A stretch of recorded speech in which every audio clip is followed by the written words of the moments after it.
What's going on, guys? Welcome back to Geek Culture Explained. My name is Rob, and in this video, I'm gonna be revealing how it is that I know that Odin and the Ancient One both knew about the Eternals, but why it is that neither of them got a hold of the Eternals when everything started popping off during the events of Infinity War and Avengers Endgame, and even during Thor Ragnarok when Hela appeared. So let's talk about Odin for a second. In the Marvel Cinematic Universe, we don't really know how old Odin is. All we get is a kind of reference point in Thor Ragnarok, when Odin talks about how they live, they die, and that's just the way that life is, and Loki says give or take 5,000 years. Now we're assuming the apples of Adun do not exist in the Marvel Cinematic Universe. For those of you guys who don't know what that is, in Marvel Comics, the apples of Adun are actually apples that the Asgardians eat, which prolong their lives. There is a kind of offhanded or at least assumed concept in the Marvel Cinematic Universe that they exist, but we don't know definitively. There have been rumors that Odin is actually much older than that Odin's been around for like 500 million years. I don't know if that's true. That number seems really, really high, but let's assume, for example, the Eternals are modeled after Marvel Comics, and the Eternals came into existence, or at least were made into existence by the Celestials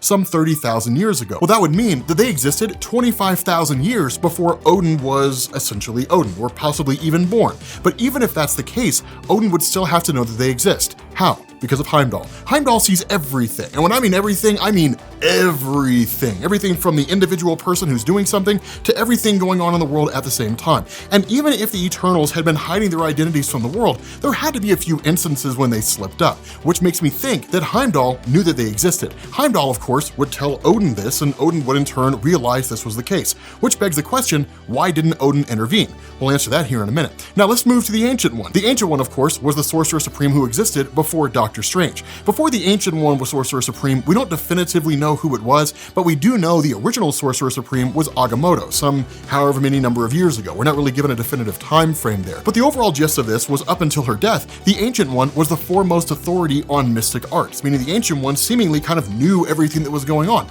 I have a hard time believing that a being out there that has full knowledge of the multiverse and all the dangers in it would not know the Eternals were on Earth. That seems kind of silly. And so that means the Ancient One had to know the Eternals were there. And so the question is, why didn't we see the Eternals during the events of Avengers Endgame? Sure, I guess we could ask the question, why didn't Doctor Strange get a hold of them? But it's kind of hard to get a hold of anybody and ask for help when you've basically been wiped from existence. So I guess we could turn that question into, why didn't Doctor Strange seek out the help of the Eternals at the end of Infinity War so we could see them in Avengers Endgame? My assumption, having the Eternals intervene and fight on behalf of the superheroes was one of the 14 million possibilities that Doctor Strange saw, and he knew it didn't work. If you knew it's not gonna work, what's the point of doing it? So ultimately we never saw the Eternals. Now the big question we also have to ask is, why didn't Odin and why didn't the Ancient One get a hold of the Eternals? Well, the other big assumption people are making here is that Odin and the Ancient One never actually met each other. There's no indication that that's the case. I have to believe that, again, the Ancient One, given her vast knowledge of the multiverse and the inner workings of dimensions and so on and so forth, may have somehow stumbled across Odin, or perhaps the two of them had a brief conversation.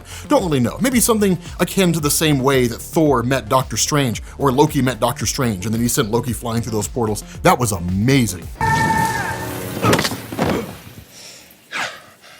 I have been falling for 30 minutes! But even if they did contact the Eternals, assuming the Eternals film is falling in line with Marvel Comics, one of the things that we covered in both our reaction video as well as our trailer breakdown for the Eternals is that the Celestials do not want anybody else meddling in the affairs of regular men, because at the end of the day, humanity is just a big experiment by the Celestials. And if that's the case, it's more likely if the Eternals were contacted, their response was, no, you cannot intervene with anybody or the Celestials will destroy you. And as powerful as Odin is, and as powerful as the Ancient One was, if the Celestials are anything like they are in Marvel Comics, they would obliterate both of them. With that being said, guys, let me know what you all think down in the comments section. I'm curious what your idea is on this theory, and I will catch you all later. Peace.